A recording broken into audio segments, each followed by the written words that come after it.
विपक्ष को एकजुट करने को लेकर शरद पवार से मिले नीतीश कुमार, बोले हमें अगुवा नहीं बनना, सबको साथ लाना है। शरद पवार से मिलने के बाद नीतीश ने कहा अच्छी रही मुलाकात, विपक्ष का एकजुट होना देश के हित में होगा। नीतीश ने कहा सोनिया गांधी के विदेश से वापस लौटने पर करूंगा मुलाकात, हम मुख्य मोर्चा बनाना चाहते हैं, तीसरा मोर्चा नहीं। नीतीश का केंद्र पर अटैक, हर राज्य में लोगों को परेशान किया जा रहा है। नीतीश पर बीजेपी का पलटवार, देश कभी भी अवसरवादी गठबंधन पर भरोसा नहीं करेगा। रविशंकर प्रसाद ने कांग्रेस की भारत जोड़ो यात्रा पर ली चुटकी, कहा जो पार्टी नहीं जोड़ सका वो भारत क्या जोड़ेंगे। गुरुवार को पीएम मोदी करेंगे सेंट्रल विस्टा का उद्घाटन, राष्ट्रपति भवन से इंडिया गेट तक 3 किलोमीटर लंबा central Vista project. PM Modi गुरुवार शाम 7 बजे इंडिया गेट पर नेताजी के स्टैच्यू का करेंगे लोकार्पण, कर्तव्य पथ पर प्रदर्शनी का जायजा लेंगे। विदेश राज्य मंत्री मीनाक्षी लेखी ने कहा आजाद भारत में लोकतंत्र की सरकार।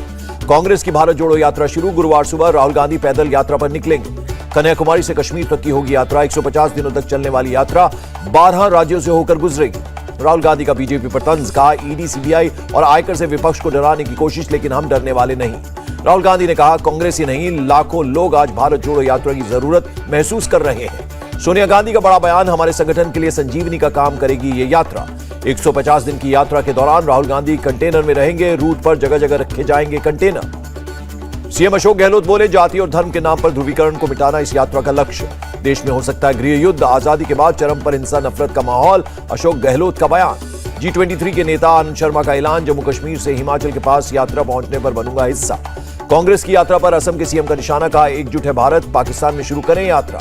सीएम हेमंता के बयान पर भड़के भूपेश बघेल, कहा असम के सीएम जहर उगलने का काम कर रहे हैं। जेपी नड्डा ने भारत के मिशन प्रमुखों से की मुलाकात, भाजपा को जानो पहल के तहत 12 देशों के राजदूतों से मिले।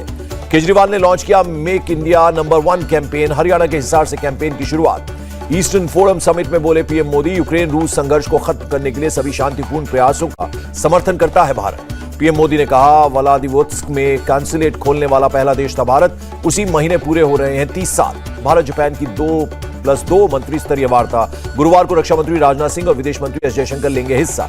मंत्री स्तरीय वार्ता को लेकर टोक्यो पहुंचे राजनाथ सिंह, जापान के डिफेंस मिनिस्टर के साथ गुरुवार को होगी बैठक। भारत सरकार और national socialist council of Nagaland के बीच संघर्ष विराम समझौता सितंबर 2023 तक बढ़ाया गया, गृह मंत्रालय ने दी जानकारी। रेल लैंड लीज में बदलाव को कैबिनेट की मंजूरी, अगले 5 साल में बनाए जाएंगे 300 कार्गो टर्मिनल। मोदी कैबिनेट ने पीएम श्री योजना को दी मंजूरी, 14,500 स्कूलों का होगा कायाकल्प। अगले 2 साल तक एनईटी, जेई और सीयूईटी के साथ मर्ज करने की कोई योजना नहीं, केंद्रीय मंत्री धर्मेंद्र प्रधान का बयान। राष्ट्रपति द्रौपदी मुर्मू से मिले बिहार के सीएम नीतीश कुमार, राष्ट्रपति भवन में हुई मुलाकात।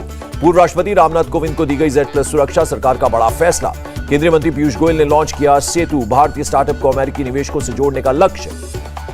भारत ब्रिटेन के बीच MOU को मंत्रिमंडल की मंजूरी, दोनों देशों के बीच एकेडमिक क्वालिफिकेशंस को और मजबूत बनाने पर जोर। बंगबंधु छात्रवृत्ति समारोह में शामिल हुई बांग्लादेश की पीएम शेख हसीना, स्टूडेंट्स को मुजीब छात्रवृत्ति दी। विदेश मंत्री एस जयशंकर बोले 50 साल पुराना है भारत बांग्लादेश का रिश्ता। भारत के नंबर 1 उद्योगपति गौतम अडानी को मिला global leadership award, semiconductor chip की कमी पर बोले ग्लोबल सप्लाई पर निर्भर नहीं रह सकता है भारत। संसद में जल्द पेश होगा डाटा प्राइवेसी बिल, वित्त मंत्री निर्मला सीतारमण ने कहा आईटी मिनिस्टर बिल पर कर रहे हैं काम। डेटा प्राइवेसी बिल पर केंद्रीय मंत्री राजीव चंद्रशेखर का बयान, छोटी कंपनियों और स्टार्टअप के लिए मुश्किल पैदा करना सरकार का मकसद नहीं। असम के सीएम ने कहा इनोवेशन में पीएम मोदी की स्टार्टअप इंडिया और स्टैंड अप इंडिया की नीति से होगा लाभ। 19 सितंबर से शुरू होगा यूपी विधानसभा का सत्र, सरकार को घेरने के लिए तैयारी में जुटा विपक्ष। सीएम योगी का बड़ा फैसला, सूखे की स्थिति जानने के लिए होगा सर्वे, 75 जिलों में काम करेगी 75 टीमें। 1 हफ्ते में सर्वे रिपोर्ट देंगे डीएम, बाद में सूखा प्रभावित किसानों को मदद देगी सरकार। 62 डिस्ट्रिक्ट्स में हुई औसत से कम बारिश। दिल्ली के एलजी ने केजरीवाल सरकार को लिखा खत, एमसीडी के 383 करोड़ रुपए लौटाने के लिए कहा। एलजी ने चिट्ठी में कहा केजरीवाल सरकार ने 2 साल से बिना वजह रोके रखी बकाया राशि, एजुकेशन और स्वास्थ्य सुविधाओं पर पड़ रहा है असर। दिल्ली के सीएम केजरीवाल पर स्टैंप चोरी का आरोप, एलजी ने जांच के दिया आदेश। जम्मू कश्मीर के अनंतनाग में आतंकियों से मुठभेड़, 2 आतंकी ढेर हुए। सोनाली फोगाट के परिवार से मिले सीएम अरविंद केजरीवाल, कहा सीबीआई जांच होनी चाहिए। सीएम प्रमोद सावंत ने गोवा पुलिस पर जताया भरोसा, कहा सोनाली केस में हम जल्दी ही नतीजे पर पहुंचेंगे। सोनाली मर्डर केस में कर्लिज रेस्टोरेंट के मालिक को सशर्त जमानत, गोवा के एनडीपीएस कोर्ट ने दी जमानत। सिद्धू मूसेवाला के पिता को धमकी देने के मामले में गिरफ्तार, जोधपुर से हुई गिरफ्तारी। लव जिहाद पर भड़का सांसद नवनीत राणा का गुस्सा, थाने में पुलिस के साथ तीखी बहस। अमरावती में मुस्लिम लड़के पर हिंदू लड़की को भगाने का आरोप। मावे और मलाड के 49 अवैध स्टूडियोज की होगी जांच, बीएमसी ने जांच अधिकारी नियुक्त किया। शिवसेना सांसद संजय राउत ने मुंबई की स्पेशल पीएमएलए कोर्ट में जमानत के लिए अर्जी दाखिल की। संजय राउत से नहीं मिल सके उद्धव ठाकरे, आर्थर जेल ने प्रशासन ने नहीं दी इजाजत। इनकम टैक्स का पूरे देश में एक्शन, राजनीतिक दलों के फर्जी चंदे का पता लगाने के लिए छापेमारी। बंगाल कोल स्कैम मामले में सीबीआई की कार्रवाई, कोलकाता में 4 और आसनसोल में एक जगह की रेड। सीबीआई ने कोलकाता और आसनसोल में पश्चिम बंगाल के कानून मंत्री मलय घटक के घर पर छापेमारी की। कमाल खान को राहत, आपत्तिजनक ट्वीट मामले में कोर्ट ने जमानत मंजूर की। महंत अवैधनाथ की 8वीं पुण्यतिथि पर सीएम योगी ने किया नमन, गोरखनाथ मंदिर में आयोजित कथा में हिस्सा लिया। कानपुर में अवैध कब्जे पर चला बुलडोजर, प्रगतिशील समाजवादी पार्टी नेता विनोद प्रजापति के दिव्यांशी गार्डन को ध्वस्त किया। मेरठ में माफिया के करीबी डिपिन सूरी की 1.25 करोड़ की संपत्ति कुर्क, गैंगस्टर एक्ट के तहत हुई कार्रवाई। बरेली जामा मस्जिद के इमाम को जान से मारने की धमकी, चिट्ठी में मस्जिद में बम रखने की बात भी कही।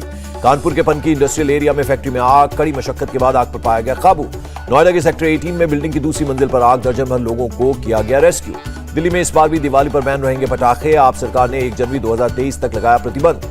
तेजस्वी यादव ने पटना में पीएमसीएच, गार्डनर और गर्दनीबाग अस्पताल का किया औचक निरीक्षण, खराब हालत पर बोले जल्दी होगी कार्रवाई। पटना में अवैध खनन पर कार्रवाई, आरजेडी विधायक का भाई बताकर जान से मारने की धमकी दी, पुलिस ने केस दर्ज किया।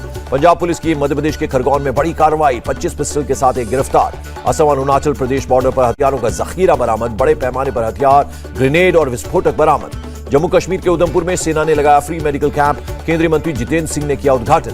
जितेंद्र सिंह ने इंडियन आर्मी की तारीफ की, कहा 8 साल में कई विकास के कार्य किए। गुवाहाटी में कार शोरूम में लगी आग, करोड़ों की कारें और बाइक जलकर खाक। गोवा में 3 ड्रग पैडलर पकड़े गए, सीएम प्रमोद सावंत बोले गोवा पर्यटन राज्य ड्रग्स के लिए नहीं। पंजाब के फजिल्का में बीएसएफ की कामयाबी, 38 करोड़ की हेरोइन जब्त, ड्रग्स तस्कर हुए गिरफ्तार। फरार यूट्यूबर बॉबी कटारिया के खिलाफ दिल्ली कोर्ट ने नॉन अवेलेबल वारंट जारी किया, विमान में स्मोकिंग करने का मामला। मध्य प्रदेश के खरगोन में अवैध निर्माण पर चला बुलडोजर, करीमनगर की बेस्ट बेकरी को ध्वस्त किया गया।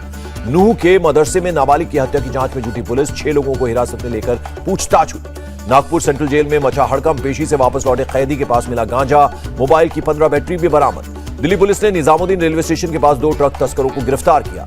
दिल्ली एयरपोर्ट पर सीआईएसएफ ने मिठाई के पैकेट से 55 लाख की सऊदी करेंसी जब्त की।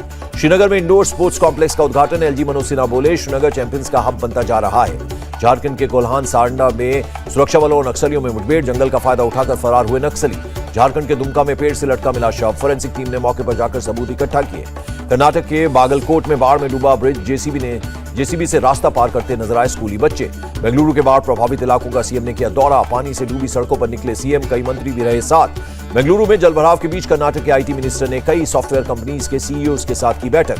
मुंबई, पालघर, नासिक समेत महाराष्ट्र के कई जिलों में येलो अलर्ट जारी, अगले 5 दिन तक बारिश की चेतावनी। स्वास्थ्य मंत्री मनसुख मांडविया का बयान, स्वास्थ्य सेवाओं को आगे बढ़ाने के लिए केंद्र और राज्य के बीच तालमेल जरूरी। देश में घटने लगे कोरोना के केस, 24 घंटे में 5379 केस आए, एक्टिव केसों की संख्या घटकर 50,594 हुई। महाराष्ट्र में कोरोना के 1000 नए केस मिले, 24 घंटे में 5 मरीजों की मौत हुई। रूस और चीन के राष्ट्रपति के बीच होगी मुलाकात, अगले हफ्ते उज्बेकिस्तान में शिखर सम्मेलन में मिलेंगे। भारतीय मूल की शुएला ब्रेवरमैन बनी ब्रिटेन की नई गृह सचिव, पीएम लिज ट्रस ने जताया भरोसा। 8 से 9 सितंबर को दुनिया भर में आतंकवाद से पीड़ितों को दी जाएगी श्रद्धांजलि, संयुक्त राष्ट्र का बयान। नेपाल में शुरू हुआ इंद्र जात्रा फेस्टिवल सप्ताह भर चलेगा। भारत दशक के अंत तक तीसरी सबसे बड़ी अर्थव्यवस्था होगी, गोदरेज के चेयरमैन का बयान। अमेरिकी डॉलर के मुकाबले रुपया 7 पैसे कमजोर, $1 की कीमत 79 रुपए 89 पैसे। मामूली गिरावट के साथ बंद हुआ शेयर बाजार, सेंसेक्स 168 और निफ्टी 31 अंक पर गिरा। फिल्म ब्रह्मास्त्र के निर्देशक अयान मुखर्जी का बयान, फिल्म के लिए आशीर्वाद लेने गया था उज्जैन, आलिया रणबीर के साथ न होने से दुखी। जस्टिन बीबर ने कैंसिल किया वर्ल्ड टूर, अपनी सेहत पर देंगे ध्यान, लकवे से जूझ रहे हैं जस्टिन बीबर। इंडिया टीवी हर वक्त हर जगह डाउनलोड करने के लिए सर्च करें India TV news Google play store या ऐप स्टोर पर।